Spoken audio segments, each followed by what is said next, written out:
Good morning, everyone. So, in the previous video, we have discussed the scope of operations management. So, the scope of operations management is divided into almost 8 sub areas, that is, the plan location, plan layout and material handling, product design, process design, production and planning control, quality control, materials management, and maintenance management. So, we have already discussed the plan layout and material handling, as well as the plan location. So in this video we are going to discuss the rest of the scope of operations management. അപ്പോൾ മൂന്നാമത്തേത് നമ്മൾ product design എന്ന് പറയുന്നതാണ്. Operations മാനേജ്മെൻറ്റിൻ്റെ ഏറ്റവും vital ആയിട്ടുള്ളൊരു ഏരിയയാണ് product design എന്ന് പറയുന്നത്. We all know that product design എന്ന് പറഞ്ഞിട്ടുണ്ടെങ്കിൽ എന്താണ് ഒരു പ്രൊഡക്റ്റിനെ ഡിസൈൻ ചെയ്യുക എന്നുള്ളത്. That means we need to identify the need of the customers from the market.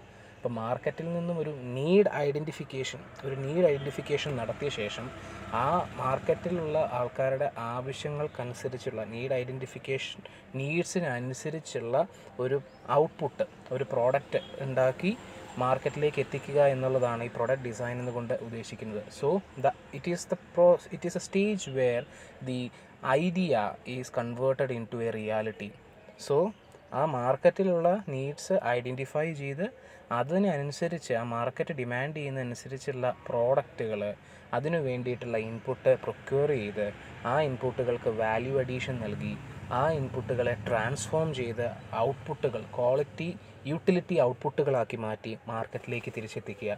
ഈ ഒരു ഏറ്റവും വൈറ്റൽ ഇമ്പോർട്ടൻറ്റ് സ്റ്റേജാണ് പ്രൊഡക്റ്റ് ഡിസൈൻ എന്ന് പറയുന്നത്.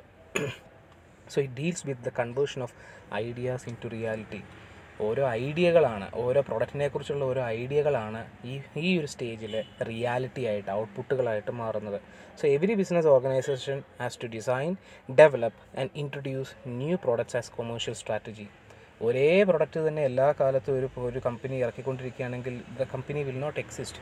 So as the change happens in the entire business world, the particular company also wants to switch over into different modes.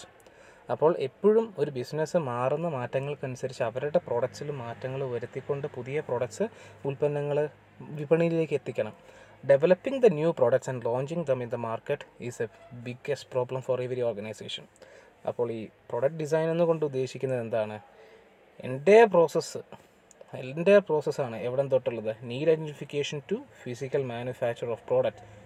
അത് മുഴുവൻ അടങ്ങിയതാണ് ഈ പ്രൊഡക്റ്റ് ഡിസൈൻ എന്നുള്ളത്. Mainly it covers 3 areas. That is design ചെയ്യുക ഒരു product, plan ചെയ്യുക കൃത്യമായിട്ട്, need identify ചെയ്ത ശേഷം എങ്ങനെയാണ് ആ പ്രോഡക്റ്റ് ആ നീഡ് സാറ്റിസ്ഫൈ ചെയ്യുന്ന രീതിയിൽ നമുക്ക് എങ്ങനെ ആ പ്രോഡക്റ്റ് ഡെവലപ്പ് ചെയ്യാമെന്നുള്ളൊരു ഡിസൈൻ കൊടുക്കുക.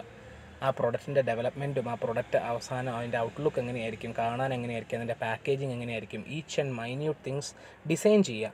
അതിനുശേഷം പ്രാക്ടിക്കൽ, അതൊരു തിയറിറ്റിക്കൽ ഏരിയയാണ് ഡിസൈനിങ് എന്ന് പറയുന്നത്. അത് കഴിഞ്ഞിട്ടുണ്ടെങ്കിൽ പ്രാക്ടിക്കൽ ഏരിയയിലേക്ക് വരുന്നു. ആ പ്രൊഡക്റ്റ് നമ്മൾ ആ ഡിസൈൻ അനുസരിച്ച് നമ്മൾ ഡെവലപ്പ് ചെയ്യുകയാണ്. പ്രൊഡക്റ്റ് ഡെവലപ്മെൻ്റ് ആണ്.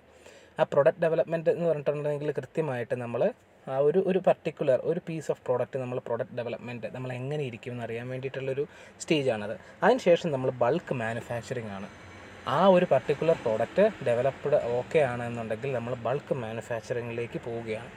So operations management has the responsibility of selecting the processes by which the product can be produced. അതാണ് നമ്മളുടെ അടുത്ത സ്കോപ്പ് എന്ന് പറയുന്നത്. അപ്പോൾ അങ്ങനെ ഒരു പ്രൊഡക്റ്റ് നമ്മൾ നീഡ് ഐഡൻറ്റിഫൈ ചെയ്ത് ഡിസൈൻ ചെയ്ത് കഴിഞ്ഞിട്ടുണ്ടെങ്കിൽ അതിനൊന്ന് ഡെവലപ്പ് ചെയ്ത് നോക്കി അത് സാറ്റിസ്ഫയബിൾ ആണെങ്കിൽ we are going for manufacturing. So design, product development and manufacturing are the main 3 areas through which a product design activity is completed. അടുത്തത് പ്രോസസ്സാണ്. അപ്പോൾ ഈ ഒരു പ്രൊഡക്റ്റൊക്കെ ഡിസൈൻ ചെയ്തു, അത് ഡെവലപ്പ് ചെയ്യണം, അത് മാനുഫാക്ചർ ചെയ്യണം. ഇതൊക്കെ ചെയ്യണമെങ്കിൽ we need to select a particular process. അപ്പോൾ അടുത്തത് പ്രോസസ്സ് ഡിസൈനാണ്. എങ്ങനെയാണ് എല്ലാം നമ്മളൊരു പ്രൊഡക്റ്റ് ഡിസൈൻ ചെയ്തു, അത് മാനുഫാക്ചർ ചെയ്യേണ്ടത് എങ്ങനെയാണ്, ഡെവലപ്മെൻറ്റ് സ്റ്റേജുകൾ ഇതെല്ലാം തീരുമാനിച്ചു. പക്ഷേ എങ്ങനെയാണ് അതിനെ ട്രാൻസ്ഫോം ചെയ്യേണ്ടത്? അതിന് എന്തെങ്കിലുമൊക്കെ ഒരു പ്രോസസ്സ് ചെയ്തിട്ട് വേണ്ടേ ചെയ്യാൻ? There will be lots of alternative. പല പ്രോസസ്സുകളിലൂടെ നമുക്ക് ഔട്ട്പുട്ട് ഉണ്ടാക്കാൻ സാധിക്കുമായിരിക്കും. നമുക്ക് തന്നെ അറിയാം, ഇപ്പോൾ മാത്സിലെ ഒരു ഫോർമുല, ഒരു പർട്ടിക്കുലർ ഒരു ക്വസ്റ്റ്യൻ സൊല്യൂഷൻ കണ്ടെത്തണമെങ്കിൽ there will be different formulas. അതിൽ ഏത് ഫോർമുല ചൂസ് ചെയ്യണം എന്നുള്ളത് നമ്മളുടെ ഇഷ്ടമാണ്. ഏത് ചെയ്തിട്ടുണ്ടെങ്കിൽ നമുക്ക് റൈറ്റ് ആൻസർ കിട്ടുമായിരിക്കും. Like that we can make the final output in many ways, but we want to choose which process we are going to take. അപ്പോൾ ആ പ്രോസസ്സ് എടുക്കുന്നതിൽ ഒരുപാട് കാര്യങ്ങളുണ്ട്. ആ പ്രോസസ്സ് നമ്മൾ ഡിസൈൻ ചെയ്തെടുക്കണം. So designing of manufacturing process is another functional area of operations management. അപ്പോൾ ഒരു പ്രോസസ്സ് പർട്ടിക്കുലർലി എടുക്കുക എന്ന് പറഞ്ഞിട്ടുണ്ടെങ്കിൽ അതിൽ കൃത്യമായിട്ട് പറയുകയാണെങ്കിൽ ഒരു പല ടൈപ്പ് ടെക്നോളജീസ് ഉണ്ടാവും. മോസ്റ്റ് മോഡേൺ ടെക്നോളജി യൂസ് ചെയ്തുകൊണ്ട് നമുക്കൊരു പ്രോസസ്സ് സെലക്ട് ചെയ്തുകൊണ്ട് നമുക്കൊരു പ്രൊഡക്റ്റ് ഉണ്ടാക്കാം. വളരെ ഔട്ട്ഡേറ്റഡ് ആയിട്ടുള്ള ടെക്നോളജി യൂസ് ചെയ്തുകൊണ്ട് നമുക്ക് യൂസ് ചെയ്യാം. So it deals with how the process required to produce a product is selected. എങ്ങനെ ഒരു പ്രൊഡക്റ്റ് ഉണ്ടാകുന്ന ഒരു പ്രോസസ്സ് എങ്ങനെയാണ് നമ്മൾ ചൂസ് ചെയ്യുന്നത്. പല പ്രോസസ്സ് ഉണ്ടെങ്കിൽ അതിൽ ഏത് പ്രോസസ്സാണ് നമ്മൾ ചൂസ് ചെയ്യുന്നത്. These decision encompass the selection of a process, choice of technology, the process flow analysis and layout of the facilities. അപ്പോൾ ഈ പ്രോസസ് സെലക്ഷനിൽ പല സംഗതികളുണ്ട്. ലേ ഔട്ട് ഓഫ് ഫെസിലിറ്റീസ്, നമ്മൾ പ്ലാന്റ് ലേ ഔട്ട് പറഞ്ഞു, ഏതൊക്കെ മെഷീൻ എവിടെയൊക്കെയാണ് പൊസിഷൻ ചെയ്യേണ്ടത്, അല്ലെങ്കിൽ ഒരു പ്രോസസ്സ് കഴിഞ്ഞ് അടുത്ത പ്രോസസ്സ് നമ്മളൊരു പർട്ടിക്കുലർ ഒരു പ്രോഡക്റ്റ് ഉണ്ടാക്കാൻ വേണ്ടി ഒരു ഫ്ലോ ചാർട്ട് നമ്മൾ തയ്യാറാക്കുന്നു. ആദ്യത്തെ സ്റ്റേജ് കഴിഞ്ഞ് രണ്ടാമത്തെ സ്റ്റേജ് കഴിഞ്ഞ് മൂന്നാമത്തെ സ്റ്റേജ്, അത് കഴിഞ്ഞ് നാലാമത്തെ സ്റ്റേജ്, ആ ഒരു സ്റ്റേജുകൾ നമ്മൾ ക്രമപ്പെടുത്തുന്നു. അത് കഴിഞ്ഞിട്ടുണ്ടെങ്കിൽ ഓരോ മിഷനറീസും നമ്മൾ പൊസിഷൻ ചെയ്യേണ്ട സ്ഥലത്ത് പൊസിഷൻ ചെയ്യുന്നു. അതുപോലെ തന്നെ കൃത്യമായിട്ട് നമ്മൾ പർട്ടിക്കുലർ ഒരു ടെക്നോളജി യൂസ് ചെയ്യുന്നു. There will be different types of technologies which can be used to produce a product, but we are using a particular kind of technology. അങ്ങനെയൊക്കെ ആണെങ്കിൽ ഇതെല്ലാം ഏതിൽ വരുന്നതാണ്? പ്രോസസ് ഡിസൈനിങ്ങിൻ്റെ ഭാഗമായിട്ട് വരുന്നതാണ്. The major consideration in process design is to analyze the workflow for converting raw materials into final products. അപ്പോൾ രണ്ട് കമ്പനികളുണ്ട്, എയും ബിയും ഉണ്ടെങ്കിൽ അവർ രണ്ടുപേരും ഒരു പ്രൊഡക്റ്റാണ് ഉണ്ടാക്കുന്നതെങ്കിൽ പോലും ചിലപ്പോൾ അവരുടെ പ്രോസസ് ഡിസൈൻസ് വ്യത്യാസം ഉണ്ടാകും. അവർ യൂസ് ചെയ്യുന്ന ടെക്നോളജി വ്യത്യാസം ഉണ്ടായിരിക്കും. അവർ യൂസ് ചെയ്യുന്ന അല്ലെങ്കിൽ അവർ ഫോളോ ചെയ്യുന്ന pattern, flow of activities different ആയിരിക്കും. പക്ഷേ ഫൈനൽ പ്രോഡക്റ്റ് ഒന്നായിരിക്കും. So it is very important to select a proper process design that will minimize your effort and minimize your cost. അടുത്തത് പ്രൊഡക്ഷൻ ആൻഡ് പ്ലാനിംഗ് കൺട്രോൾ എന്ന് പറഞ്ഞ ഒരു സ്കോപ്പാണ്. Production and planning കൺട്രോളിൻ്റെ ഒരു പ്രധാനപ്പെട്ട ഒരു സ്റ്റേറ്റ്മെൻറ്റ് തന്നെ അതിനെക്കുറിച്ച് എന്താ വെച്ചിട്ടുണ്ടെങ്കിൽ, first plan your work, then work on your plan എന്നുള്ളതാണ്. ആദ്യം നമ്മളൊരു പ്ലാന് നമ്മൾ കൃത്യമായിട്ട് first we need to plan your work. നമ്മളെ വർക്ക് കൃത്യമായിട്ടൊന്ന് പ്ലാൻ ചെയ്ത് വെക്കുക. എന്നൊക്കെയാണ് ചെയ്യേണ്ടതെന്നൊന്ന് പ്ലാൻ ചെയ്ത് വെക്കുക. Then we need to work on that plan. ആ പ്ലാന് നടപ്പിലാക്കാൻ വേണ്ടിയിട്ട് നമ്മൾ ശ്രമിക്കുക എന്നുള്ളതാണ്. സോ ആദ്യം നമ്മൾ വർക്ക് കൃത്യമായിട്ടൊന്ന് പ്ലാൻ ചെയ്ത് വെക്കുക, അതിനുശേഷം ആ പ്ലാൻ കൃത്യമായിട്ട് നടപ്പിലാക്കുക. This is what production and planning control means. So the main functions of production planning and control includes planning, routing, scheduling, dispatching and follow-up. ഈ മെയിൻ ആയിട്ടുള്ള 5 പോയിൻറ്റ്സ് ആണ് ഈ പ്രൊഡക്ഷൻ പ്ലാനിംഗ് കൺട്രോളിൽ പ്രധാനമായിട്ടും വരുന്നത്. നമുക്ക് ഓരോന്ന് 1 by 1 നോക്കാം. പ്ലാനിങ് നമുക്ക് വളരെ കൃത്യമായിട്ട് അറിയാം. നമ്മളൊരു ഫ്യൂച്ചറിലുള്ള കാര്യം നമ്മൾ കൃത്യമായിട്ട് പ്ലാൻ ചെയ്യുകയാണ്, റൈറ്റ്? അപ്പോൾ എന്തൊക്കെയാണ്? Planning is deciding in advance what to do, how to do it, when to do it and who is to do it. എപ്പോൾ ചെയ്യണം, എങ്ങനെ ചെയ്യണം, ആര് ചെയ്യണം, ഇങ്ങനെയുള്ള കാര്യങ്ങൾ, അല്ലെങ്കിൽ എങ്ങനെ ചെയ്യണം, ഇത്തരത്തിലുള്ള കാര്യങ്ങളൊക്കെ നമ്മൾ നേരത്തെ പ്ലാൻ ചെയ്യുകയാണ്. സോ എന്താ പറയുന്നത്, ഏത് പ്രോസസ്സ് എടുക്കണം, അല്ലെങ്കിൽ ആരൊക്കെയാണത് യൂസ് ചെയ്യേണ്ടത്, അല്ലെങ്കിൽ ആരൊക്കെയാണതിൽ ഡിപ്ലോയ് ചെയ്യേണ്ടത്, ആ ഒരു പ്രൊഡക്റ്റ് ഫോർമേഷൻ, ഇങ്ങനെയുള്ള എല്ലാ കാര്യങ്ങളും നമ്മൾ പ്ലാൻ ചെയ്യുകയാണ്. So planning bridges the gap from where we are and to where we want to go. ഇപ്പോഴുള്ള നമ്മളുടെ സ്റ്റേറ്റും നമ്മൾ കുറച്ച് കഴിഞ്ഞിട്ട് നമ്മളൊരു പ്രൊഡക്റ്റ് ഡെവലപ്മെൻറ്റ് സ്റ്റേജിലേക്ക് എത്തുന്ന ഇതിലുള്ളൊരു ഗ്യാപ്പ്, അത് ആക്ച്വലി ഇല്ലാതാക്കുകയാണ് പ്ലാനിങ് ചെയ്യുന്നത്. സോ നമുക്ക് ഫ്യൂച്ചർ അൺസേർട്ടേൺ ആണ്. അപ്പോൾ അൺസേർട്ടേൺ ആയിട്ടുള്ളൊരു ഫ്യൂച്ചറിലുള്ള ഒരു പ്രൊഡക്റ്റ് ഡെവലപ്മെൻറ്റിൻ്റെ കാര്യത്തിന് നമ്മളിപ്പോൾ തന്നെ ഒരു സെർട്ടേണിറ്റി കൊണ്ടുവരികയാണ് through proper planning. It makes it possible for things to occur which would not otherwise happen. കൃത്യമായിട്ടൊരു പ്ലാൻ ഉണ്ടെങ്കിൽ നമുക്കതിനനുസരിച്ച് പോകാനുള്ള ഒരു റൂട്ടും മാപ്പും കൃത്യമായിട്ടുണ്ട്. Otherwise we will have a vague idea. So planning is very important. And next is routing. Routing is the process of selection of path which each part of the product will follow. Routing determines the most advantageous path to be followed for department to department and machine to machine till raw materials get its final shape.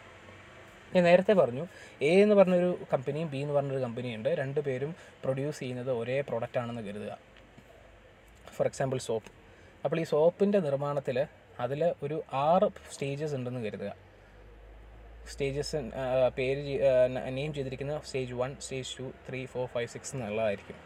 So company A is following ആദ്യം ഓരോരോ സ്റ്റേജുകൾ ചെയ്യുന്നത് 1, 3, 2, 5, 4, 6 ഇങ്ങനെയാണെന്ന് കരുതുക. Company B ചെയ്യുന്നത് 1, 2, 3, 4, 5, 6 എന്ന് തന്നെയാണെന്ന് കരുതുക. എന്താണെങ്കിലും ഈ സ്റ്റേജസ് ഫോളോ ചെയ്യുന്നത് വഴിയായിട്ട് ഫൈനൽ പ്രോഡക്റ്റ് ഉണ്ടാകുന്നു. അപ്പോൾ ഈ റൂട്ടിംഗ് എന്ന് പറഞ്ഞു കഴിഞ്ഞിട്ടുണ്ടെങ്കിൽ കൃത്യമായിട്ട് ഒരു സ്റ്റേജ് കഴിഞ്ഞാൽ അടുത്ത സ്റ്റേജ് ഏതാണ്, അത് കഴിഞ്ഞാൽ അടുത്ത സ്റ്റേജ് ഏതാണ്, അല്ലെങ്കിൽ ഒരു മിഷനറി കഴിഞ്ഞാൽ അടുത്ത മിഷനറി ഏതാണ്, അത് കഴിഞ്ഞിട്ടുണ്ടെങ്കിൽ അടുത്ത മിഷനറി ഏതാണ്, ഇങ്ങനെയുള്ള കാര്യങ്ങളെല്ലാം കൂടി ഒരു ഫ്ലോ ഓഫ് ചാർട്ട് അല്ലെങ്കിൽ ആ ഫ്ലോ ചാർട്ട് തന്നെയാണ് ഫ്ലോ ഓഫ് ആക്ടിവിറ്റീസ്. ഇതാണ് റൂട്ടിംഗ് എന്നുകൊണ്ട് ഉദ്ദേശിക്കുന്നത്. അപ്പോൾ ഏറ്റവും അഡ്വാൻറ്റേജിയസ് ആയിട്ടുള്ള രീതിയിൽ നമ്മളുടെ ആക്ടിവിറ്റീസ് ഓപ്പറേഷൻസിനെ റൂട്ട് ചെയ്യുക എന്നുള്ളതാണ്. നമുക്ക് പല രീതിയിൽ റൂട്ട് ചെയ്യാം. നമുക്ക് ഫൈനൽ പ്രോഡക്റ്റ് ഉണ്ടാവുമായിരിക്കും.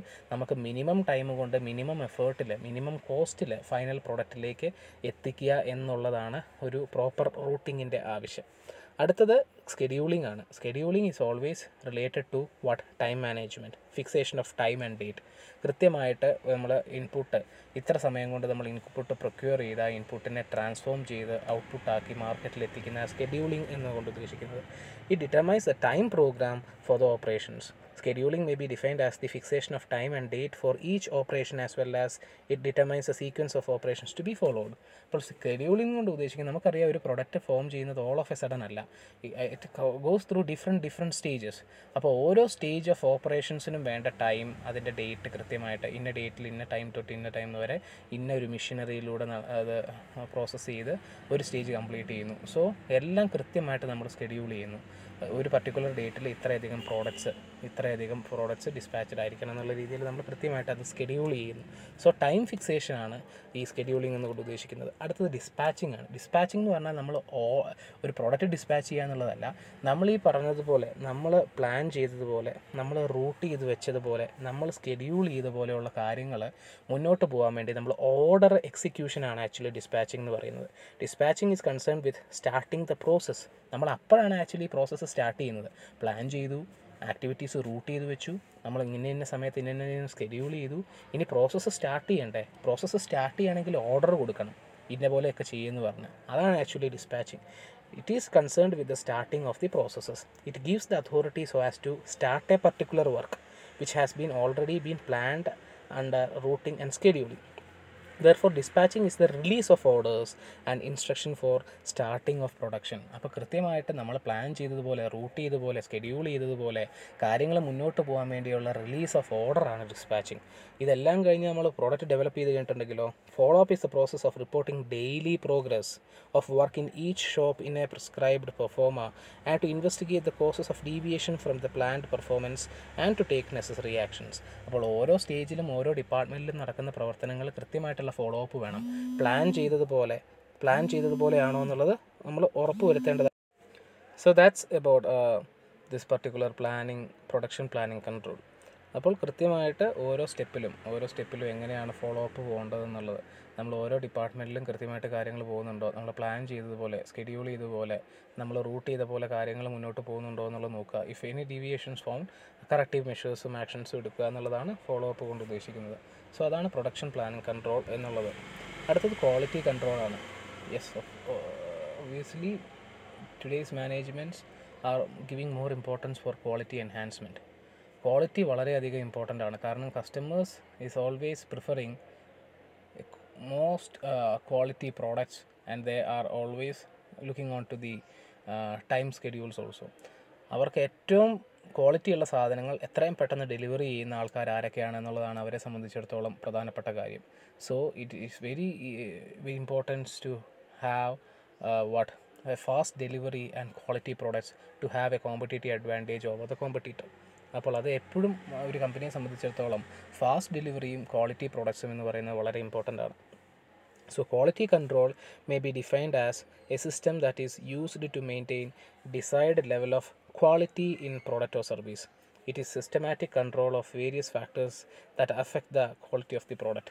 അപ്പോൾ ഒരു പ്രൊഡക്റ്റിൻ്റെ ക്വാളിറ്റി അഫക്റ്റ് ചെയ്യുന്ന രീതിയിലുള്ള ഒരു ഇമ്പോർട്ടൻ്റ് ആയിട്ടുള്ള ഒരു ഫംഗ്ഷനാണ് ഈ ക്വാളിറ്റി കൺട്രോൾ എന്നുകൊണ്ട് ഉദ്ദേശിക്കുന്നത്.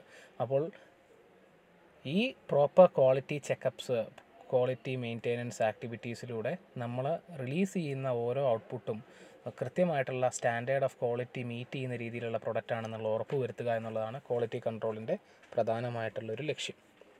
അപ്പോൾ എന്തൊക്കെയാണ് ക്വാളിറ്റി കൺട്രോൾ കൊണ്ട് ഉദ്ദേശിക്കുന്നത്? To produce qualitative items. കൃത്യം ക്വാളിറ്റിയുള്ള ഐറ്റംസ് നമ്മൾ പ്രൊഡ്യൂസ് ചെയ്യുക, നല്ല ഏറ്റവും ക്വാളിറ്റി സ്റ്റാൻഡേർഡ്സ് മീറ്റ് ചെയ്യുന്ന രീതിയിലുള്ള പ്രോഡക്ട്സ് പ്രൊഡ്യൂസ് ചെയ്യുക. To reduce companies cost through reduction of losses due to defects.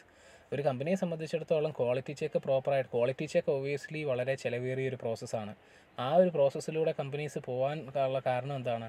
അങ്ങനെ ഒരു പ്രോസസ്സിൽ പോയിട്ടില്ലെങ്കിൽ there will incur a huge loss in form of defective products, അല്ലെങ്കിൽ ഒരുപാട് വേസ്റ്റേജ് ഉണ്ടാവാൻ സാധ്യതയുണ്ട്. അപ്പോൾ ഈ വേസ്റ്റേജിൻ്റെ രൂപത്തിലും ഡിഫക്റ്റീവ് പ്രോഡക്ട്സിൻ്റെ രൂപത്തിലും ഒരുപാട് നഷ്ടങ്ങൾ വരുന്നുണ്ട്. അത് മാത്രമല്ല അവരുടെ റെപ്യൂട്ടേഷനെ അത് ബാധിക്കും. അപ്പോൾ കമ്പനീസ് ചിന്തിക്കുന്നത് അങ്ങനെയുള്ള വേസ്റ്റേജുകൾ ഒഴിവാക്കാം, ഡിഫക്റ്റീവ് പ്രോഡക്ട്സിനെ ഒഴിവാക്കാം, അതുവഴിയായിട്ട് ഗുഡ് വില്ലും ക്രിയേറ്റ് ചെയ്യാം if they have a proper quality checkup to produce optimal quality of at a reduced price. ഏറ്റവും കുറഞ്ഞ പൈസയ്ക്ക് തന്നെ കോസ്റ്റ് റിഡ്യൂസ് ചെയ്ത് കുറഞ്ഞ പ്രൈസ് ഇട്ട് ക്വാളിറ്റി പ്രോഡക്ട്സ് കൊടുക്കുക എന്നുള്ളത്. To ensure satisfaction of customers with production or service of high quality level to build customer goodwill. To make inspection prompt to ensure quality control. കൃത്യമായിട്ടുള്ള inspection നടത്തിയിട്ട് quality സ്റ്റാൻഡേർഡ്സുമായിട്ട് check ചെയ്തുകൊണ്ടിരിക്കുക. To check the variation during manufacturing സ്റ്റേജസിൽ ഓരോ സ്റ്റേജസിലും variations ഉണ്ടോ എന്നുള്ളത് check ചെയ്യുക. ഇതൊക്കെയാണ് ക്വാളിറ്റി കൺട്രോൾ കൊണ്ട് ഉദ്ദേശിക്കുന്നത്. അപ്പോൾ പ്രധാനമായിട്ടും ക്വാളിറ്റി കൺട്രോൾ ഉദ്ദേശിക്കുന്നത് വേസ്റ്റേജും അതേപോലെയുള്ള ഡിഫക്റ്റീവ് പ്രോഡക്ട്സും ഒക്കെ ഉൽപ്പാദിപ്പിക്കുന്നത് വഴിയായിട്ട് ഒരുപാട് നഷ്ടങ്ങൾ കമ്പനിക്ക് വരുന്നുണ്ട്. അത്തരത്തിലുള്ള നഷ്ടങ്ങൾ ഇല്ലാതിരിക്കാൻ നമ്മൾ പ്രോപ്പർ ക്വാളിറ്റി ചെക്കുകൾ നടത്തുക എന്നുള്ളതാണ്. Materials management. പ്രോപ്പറായിട്ട് മെറ്റീരിയൽസ് മാനേജ് ചെയ്യുക എന്നുള്ളത് ഓപ്പറേഷൻസ് മാനേജ്മെൻറ്റിൻ്റെ വളരെ ഇമ്പോർട്ടൻ്റ് ആയിട്ടുള്ളൊരു സ്കോപ്പാണ്. Materials management is that aspect of operations management function which is concerned with the acquisition, control and use of materials needed and flow of goods from services connected to the production process. അപ്പോൾ പ്രധാനമായിട്ടും ഈ material manage ചെയ്യുക. നമുക്കറിയാം ഒരു product develop ചെയ്യണമെങ്കിൽ raw materials വേണം അല്ലേ? അപ്പോൾ അത്തരത്തിലുള്ള റോ മെറ്റീരിയൽസ് അക്വയർ ചെയ്ത് കഴിഞ്ഞിട്ടുണ്ടെങ്കിൽ അത് കൺട്രോൾ ചെയ്ത് ആവശ്യാനുസരണം ഓരോ ഡിപ്പാർട്ട്മെൻറ്റിലേക്കും എത്തിക്കുക. അത് കൃത്യമായിട്ട് ഉപയോഗിക്കുക. വളരെ വേസ്റ്റേജിലേക്കൊന്നും പോകാതെ കൃത്യമായിട്ട് ആവശ്യമുള്ള സംഗതികൾ ഉപയോഗിക്കുക. പിന്നെ ഒരു പർട്ടിക്കുലർ മിഷനറിയിൽ നിന്ന് അടുത്ത മിഷനറിയിലേക്ക്, അവിടെ നിന്ന് അടുത്ത ഡിപ്പാർട്ട്മെൻറ്റിലേക്ക്, ഇങ്ങനെ ആ ഒരു മെറ്റീരിയൽസിൻ്റെ പ്രോപ്പർ ഫ്ലോ ഉറപ്പുവരുത്തുക. ലൈക്ക് അവിടെയൊക്കെയാണ് ഈ മെറ്റീരിയൽ ഹാൻഡ്ലിങ് എക്യുപ്മെൻറ്റ്സിൻ്റെ ഒക്കെ ഇമ്പോർട്ടൻസ് വരുന്നത്. കൃത്യമായിട്ട് ഒരു സ്റ്റേജിൽ നിന്ന് മറ്റൊരു സ്റ്റേജിലേക്ക് ഓരോ പ്രോഡക്റ്റുകളുടെയും ഫ്ലോ ഉറപ്പുവരുത്തുക. ഇതൊക്കെയാണ് മെറ്റീരിയൽസ് മാനേജ്മെൻറ്റ് എന്ന് ഉദ്ദേശിക്കുന്നത്. The main objectives of material management is given below. To minimise material cost. Material handling കോസ്റ്റൊക്കെ വളരെ കുറയ്ക്കുക. മിനിമം മെറ്റീരിയൽസ് ഒക്കെ കയ്യിൽ സൂക്ഷിച്ച് അല്ലെങ്കിൽ ജസ്റ്റ് ഇൻ ടൈം ടെക്നോളജി ഒക്കെ യൂസ് ചെയ്ത് ഇൻവെൻട്രീസ് ഒക്കെ മാക്സിമം കുറയ്ക്കുക. അതുവഴിയായിട്ട് മെറ്റീരിയൽ ഹാൻഡിൽ ചെയ്യുന്ന രീതിയിലുള്ള ഒരുപാട് എന്ന് വെച്ചിട്ടുണ്ടെങ്കിൽ നമുക്കറിയാം വളരെ ബുദ്ധിമുട്ടുള്ള ഹെവി ആയിട്ടുള്ള മെറ്റീരിയൽസൊക്കെ വളരെ ഈസി ആയിട്ട് മൂവ് ചെയ്യാൻ വേണ്ടിയിട്ടുള്ള റോളിംഗ് മെറ്റീരിയൽ ഹാൻഡ്ലിംഗ് എക്യുപ്മെൻറ്റ്സ് ഒക്കെ യൂസ് ചെയ്യുക. അതുവഴിയായിട്ട് നമുക്ക് ഒരുപാട് എഫേർട്ട് കുറയ്ക്കാൻ സാധിക്കും, കോസ്റ്റ് കുറയ്ക്കാൻ സാധിക്കും. So to purchase, receive, transport and store materials efficiently. നല്ല എഫക്റ്റീവായിട്ട് റോ മെറ്റീരിയൽസ് കോസ്റ്റ് എഫക്റ്റീവായിട്ട് പർച്ചേസ് ചെയ്യുക. അത് കേടുപാടുകളൊന്നും ഇല്ലാതെ, ഡിഫക്ട്സ് ഒന്നും ഇല്ലാതെ അത് പ്രോപ്പറായിട്ട് റിസീവ് ചെയ്യുക. അതിനെ ട്രാൻസ്പോർട്ട് ചെയ്ത് കമ്പനിയിലേക്ക് എത്തിക്കുക. അതിനെ പ്രോപ്പറായിട്ട് കേടുപാടുകളില്ലാതെ ഇൻവെൻട്രിയിൽ സ്റ്റോർ ചെയ്യുക. ഇതെല്ലാം മെറ്റീരിയൽസ് മാനേജ്മെൻറ്റിൽ വരുന്നതാണ്. To reduce cost through simplification, standardisation, value analysis. സിംപ്ലിഫിക്കേഷനും സ്റ്റാൻഡർഡൈസേഷനും ഒക്കെ വഴിയായിട്ട് നമ്മളുടെ റോ മെറ്റീരിയൽസും അതേപോലെ ഓരോ സെമി ഫർണിഷ്ഡ് ഗുഡ്സും എല്ലാം പ്രോപ്പറായിട്ട് മാനേജ് ചെയ്യുക. To identify new sources of supply and to develop better relations with suppliers. To reduce investment made in the inventories and to develop high inventory turnover ratio. Inventory ഒരുപാട് സൂക്ഷിച്ച് വെക്കാതെ ആവശ്യത്തിനുള്ളത് അപ്പോൾ raise ചെയ്ത് just in time technology use ചെയ്ത് inventory കോസ്റ്റൊക്കെ കുറയ്ക്കുക. ഇതൊക്കെയാണ് മെറ്റീരിയൽസ് മാനേജ്മെൻറ്റിൻ്റെ പ്രധാനപ്പെട്ട ഒരു ഫംഗ്ഷൻ. അടുത്തതെന്ന് പറഞ്ഞിട്ടുണ്ടെങ്കിൽ സ്കോപ്പ് ഓഫ് ഓപ്പറേഷൻസ് മാനേജ്മെൻറ്റിൽ മെയിൻ്റെനൻസ് മാനേജ്മെൻറ്റിനെ കുറിച്ചാണ് പറയുന്നത്. എന്താണ് മെയിൻ്റെനൻസ് മാനേജ്മെൻറ്റ്? മെയിൻ്റെനൻസ് മാനേജ്മെൻറ്റ് എന്ന് പറഞ്ഞിട്ടുണ്ടെങ്കിൽ നമുക്കറിയാം മെയിൻറ്റെയിൻ ചെയ്യുക സംഗതികൾ. There are people, labour in the company, there are machineries, there are equipments. ഇതെല്ലാം പ്രോപ്പറായിട്ട് മെയിൻറ്റെയിൻ ചെയ്യുക എന്നുള്ളതാണ്. So equipment and machinery are very important parts of the total production system. ഈ ഓരോ എക്യുപ്മെൻറ്റും മിഷനറി എന്ന് പറയുന്നതും നമുക്ക് വളരെയധികം ഇമ്പോർട്ടൻ്റ് ആണ്. ആ ഒരു എക്യുപ്മെൻറ്റ്സിൻ്റെയും എക്യുപ്മെൻറ്റ്സിൻ്റെയും മിഷനറിയുടെയൊക്കെ ഒരു എഫിഷ്യൻസിയാണ് ഒരു പ്രോപ്പർ പ്രൊഡക്ഷന് സഹായകരമാവുന്നത്. So therefore their efficient usage is very mandatory. It is very important to see the organization maintains plant and machinery properly. ഇത്തരത്തിലുള്ള മെഷീനറീസും എക്യുപ്മെൻറ്റ്സും ടൂൾസും മറ്റു കാര്യങ്ങളൊക്കെ പ്രോപ്പറായിട്ട് മെയിൻറ്റെയിൻ ചെയ്തില്ലെങ്കിൽ ഡെഫിനറ്റ്ലി അത് അവരുടെ പ്രൊഡക്ഷനെ ബാധിക്കും. So to reduce breakdown of machineries, the main objective of maintenance management are given below. To reduce breakdown of machineries, breakdown ഒക്കെ ഉണ്ടാവുന്നത് വളരെ കാരണം പ്രോപ്പറായിട്ട് മെയിൻറ്റെയിൻ ചെയ്യുകയാണെങ്കിൽ ബ്രേക്ക് ഡൗണുകൾക്കുള്ള സാധ്യത കുറവാണ്. To keep the machines and other facilities in a good condition, വളരെ നല്ല കണ്ടീഷനിൽ ഗുഡ്സും ഫെസിലിറ്റീസും ഒക്കെ കീപ്പ് ചെയ്യുക. To ensure the availability of the machines, buildings and services required by the other sections of the factory also, to keep the plant in a good working condition. എല്ലാ രീതിയിലും പ്രോപ്പറായിട്ട് മെയിൻറ്റെയിൻ ചെയ്യുക. ഒരു തരത്തിലുള്ള ബ്രേക്ക് ഡൗണും അൺകണ്ടീഷണൽ അല്ലെങ്കിൽ unfortunate ആയിട്ട് പെട്ടെന്നുള്ള നമ്മൾ പ്രതീക്ഷിക്കാതിരിക്കുന്ന സമയത്തുള്ള പെട്ടെന്നുള്ള ഇൻസിഡൻസും ഒക്കെ ഒഴിവാക്കുക. ആക്സിഡൻസ് കുറയ്ക്കാൻ സാധിക്കും. ഇതൊക്കെ മെയിൻ്റെനൻസ് മാനേജ്മെൻറ്റിൻ്റെ വളരെ ഇമ്പോർട്ടൻ്റ് ആയിട്ടുള്ള ഏരിയാസാണ്. So today we have discussed different operations of or different scope of operations management. അതിൽ പ്രധാനമായിട്ടും നമ്മൾ ഈ പറഞ്ഞ കാര്യങ്ങളൊക്കെ ഡിസ്കസ് ചെയ്തു. Plan location, plan layout and material handling, product design, process design, production and planning control, quality control, materials management and maintenance management. So thank U.